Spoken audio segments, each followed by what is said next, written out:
Quem encontrou diz amém? Amém. Vamos ler. Versículo de número 11. Eis que venho sem demora. Guarda o que tens, para que ninguém tome a tua coroa. Vou ler mais uma vez. Eis que venho sem demora. Guarda o que tens, para que ninguém tome a tua coroa. Esse é um versículo que me trouxe grande impacto. Pode parecer um versículo simples, mas é um versículo tão profundo e que abrange várias áreas da nossa vida. E eu queria conscientizar vocês, primeiramente, do valor de se guardar. O que é o guardar perante a Bíblia? No mundo de hoje, na nossa sociedade, a gente associa o guardar com uma coisa simples. A gente vai estar, por exemplo, guardando um utensílio, guardando um acessório. Mas na Bíblia, quando a gente fala de guardar, a gente traz um valor maior para essa palavra. Guardar na Bíblia tem o sentido de esconder, valorizar, não se esquecer, dar valor ou proteger. Esse é o sentido de guardar. E é isso que o apóstolo, discípulo João quis dizer ao escrever esse verso para a carta. Guarda o que tens, para que não percais a tua coroa. João, ele era um discípulo muito importante. Ele era o melhor amigo de Jesus. E mediante a tudo que ele viveu do lado de Jesus, João, ele foi adquirindo muita experiência, muita maturidade, com os aprendizados, com a forma de falar, com a forma de tratar o seu próximo. E com isso, após a morte de Jesus, e começando assim a perseguição dos cristãos, João, ele começou a ser muito perseguido, porque a mensagem que João trazia, com toda essa experiência e maturidade, firmava os cristãos, firmava as pessoas que criam em Cristo.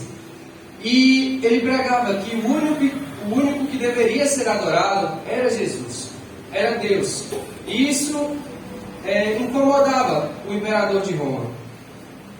E com isso, o imperador, ele tenta parar João diversas vezes. Tanto uma vez que jogaram João em um tacho, uma panela bem grande de óleo quente, para tentar tirar a vida de João. Mas João estava firmado em uma promessa que dizia que ele não iria morrer.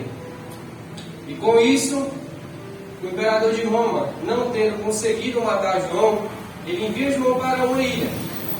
O nome da ilha era a ilha de Patmos. Uma ilha que com certeza João não ia conseguir sair dali. E o imperador de Roma, ele pode até ter pensado: conseguimos calar João, nós tiramos a voz de João. Mas os céus, quando João foi para lá, os céus falaram: podem até ter tirado a voz dele, mas eu vou usar os olhos e as mãos dele. E a partir disso, João começou a ter visões e escrever o que via. E é isso que o anjo falou para João: veja e escreva. Através desses escritos de João, Jesus falava diversas mensagens com as suas igrejas, diversos ensinamentos, diversas coisas do que fazer e do que não fazer. E mediante a isso, Jesus vai dizer às igrejas de Apocalipse e a nós: eis que venho sem demora, guarda o que tu tens, para que ninguém tome a tua coroa. E com isso, eu quero voltar lá em Jeremias 13. Jeremias, capítulo 3, versículo 15. Que vai nos dizer: Deus vai nos dizer através do profeta Jeremias: e vos darei pastores segundo o meu coração, que vos apacentem com ciência e com inteligência. E isso aqui vai nos mostrar que a igreja não é dada a líderes. Os líderes são dados por Deus às igrejas. Deus nos presenteia com os pastores, para que eles cuidem de nós, para que eles zelem por nós e nos guiem nessa caminhada. E eu pergunto a cada um que está aqui nessa noite, o que eu e o que você fazemos com o presente que nós ganhamos? Nós protegemos, nós valorizamos, nós guardamos. E em Filadélfia, Deus estabeleceu um líder. E no início da carta ele diz, o anjo da igreja que está em Filadélfia. João fala, eu estou escrevendo para o anjo da igreja. O anjo da igreja que é o pastor e que está cuidando de Filadélfia. E a mensagem de Deus, a palavra de Deus, antes de ser pregada à igreja, tinha que ser enviada ao pastor. É isso que esse versículo representa. E isso nos mostra que para a igreja ouvir a palavra de Deus, eles tinham que ter um pastor. E o pastor tinha que receber a carta, para assim ele pregar. Porque ele pegava a carta e ele lia para todo mundo que estava sentado. E isso traz uma valorização muito grande para o pastor naquela época. Porque sem o pastor, não tinha carta. E sem a carta, não tinha palavra de Deus para o povo. Porém, as coisas foram evoluindo e todos nós começamos a ter a palavra de Deus para nós. Qualquer um pode comprar uma Bíblia, qualquer um pode acessar até mesmo na internet. E com essa facilidade, a valorização do pastor foi também muito perdida.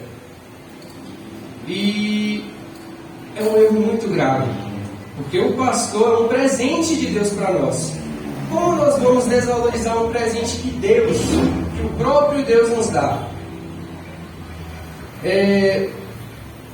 Ao invés de honrar o pastor, nós muitas vezes começamos a desobedecê-lo.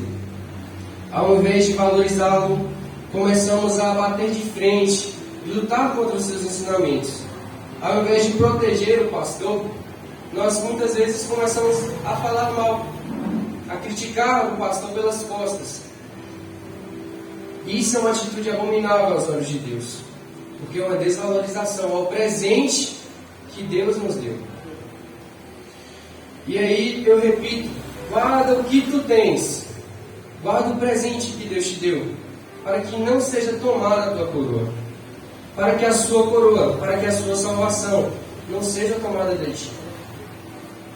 O nosso irmão Aronilson, ele trouxe uma palavra ontem muito sábia e muito eloquente, inteligente, falando sobre a vida de José.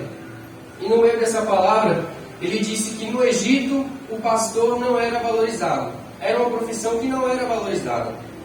E a gente trazendo isso e espiritualizando, o Egito representa o mundo. E lá no mundo, o pastor não é valorizado. Então, se no mundo ele não é valorizado, quem deve valorizar e honrar o pastor? Sobra para a igreja.